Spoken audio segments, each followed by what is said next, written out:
Welcome to the Fear and Greed Daily Interview. I'm Sean Aylmer.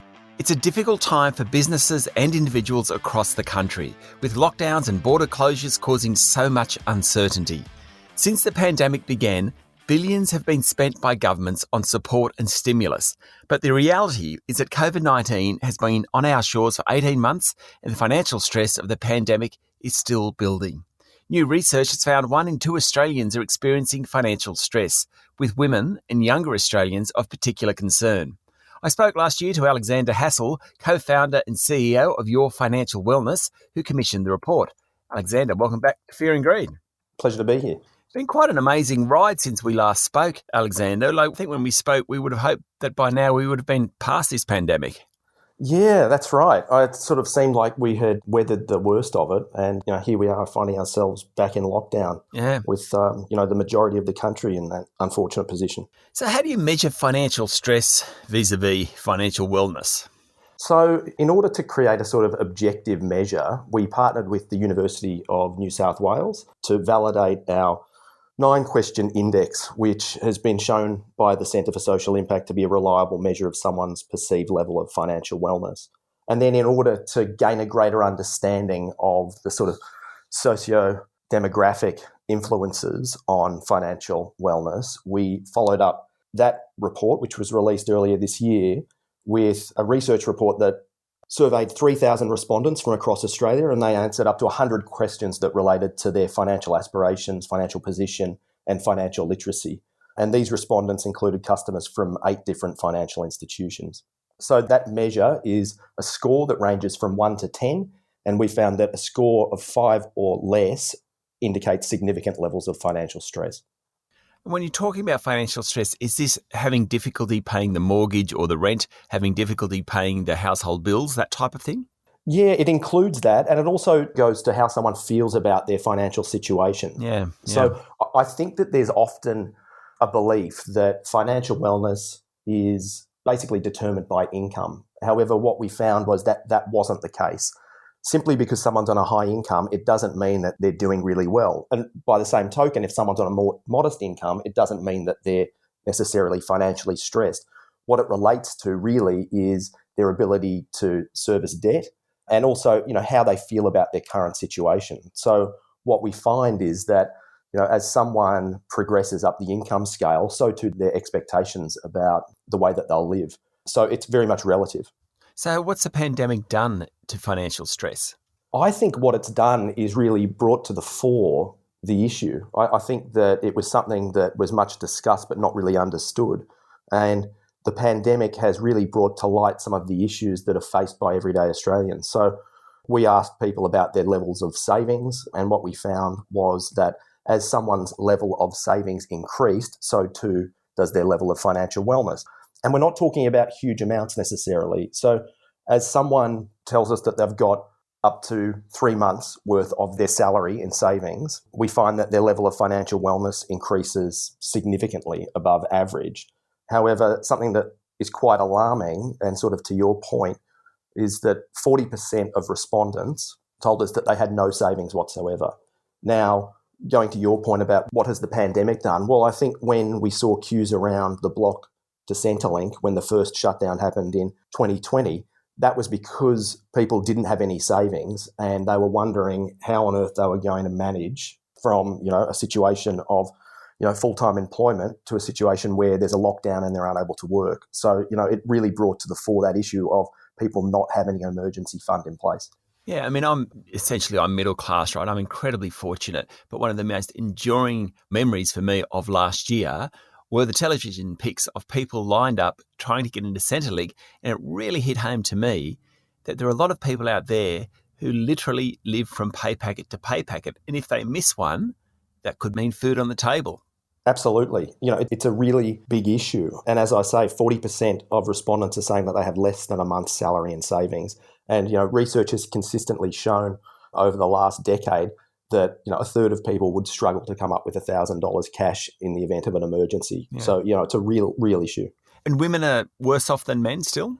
Yeah, they are. Unfortunately, the research backs up information that has been coming out for a number of years, looking at the disparity when it comes to financial wellness compared to men and women. I think There are a few drivers of that. One in particular where we're seeing that women report half the level of superannuation savings as men. And, we know that during the pandemic, a lot of women withdrew money from superannuation under the federal government scheme. And that's going to have a demonstrable impact on their retirement outcomes because, withdrawing $10,000, $20,000, some people did, on a lower balance will continue to have a massive impact in terms of compound interest. Yeah, it is quite encouraging to see some companies, not many, they actually, when a woman goes on parental leave or maternity leave, some companies are introducing the idea that they'll actually keep paying their super, maybe for 3 months, 6 months. There was one the other day I read about where they were actually paying for the full 12 months of leave. But I think we need something like that to address what you're talking about. Yeah, I think that's right. Absences from the workforce as a result of, children does have a big impact. And as you say, I think that there's a lot that can be done at the company level. And there's been a lot of talk about what the government can do. But, it's an issue that needs to be addressed. I think to the gender issue, again, if we look at employment status, people that are in full-time employment report, reasonably good levels of financial wellness. People that in part-time work less so and unemployed are, showing the lowest level of financial wellness. However, what we see also is that it's almost on par, unemployed, with people that are reporting home duties. Now, that's an issue because we know that that's a category that is dominated by female respondents. Yeah. And really goes to the point of, is that role undervalued in society? Yeah, totally. Are older people better off, or is financial wellness index higher for older people? It is higher for older people, and that could be a measure of maybe content, but we do see that retirees actually report the highest level of financial wellness of any respondent group. Stay with me, Alexander. We'll be back in a minute.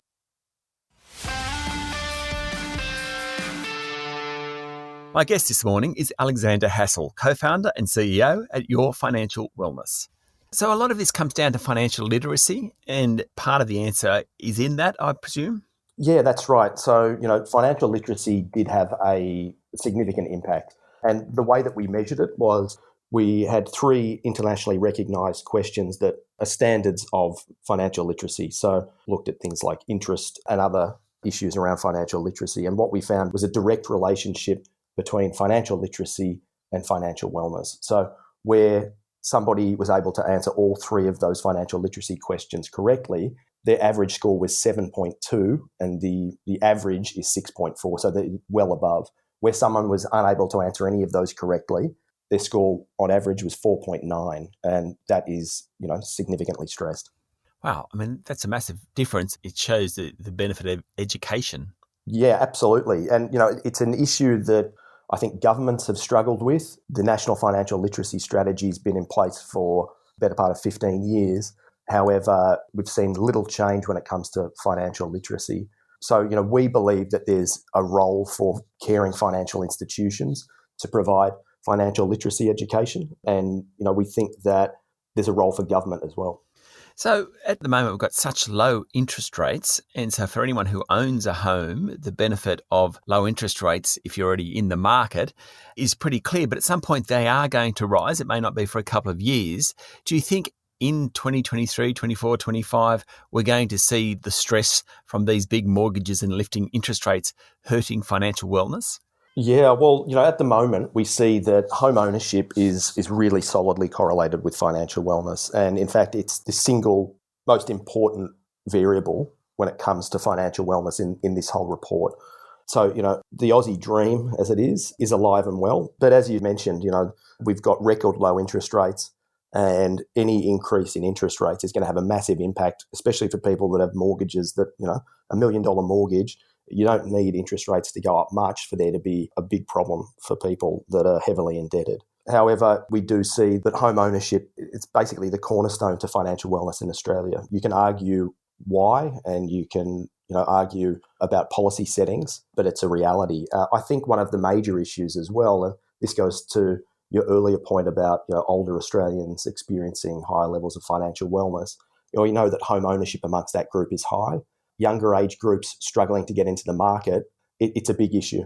Yeah, a bit of a double-edged sword, rising house prices. Great if you've got a home, not so good if you're looking to get in.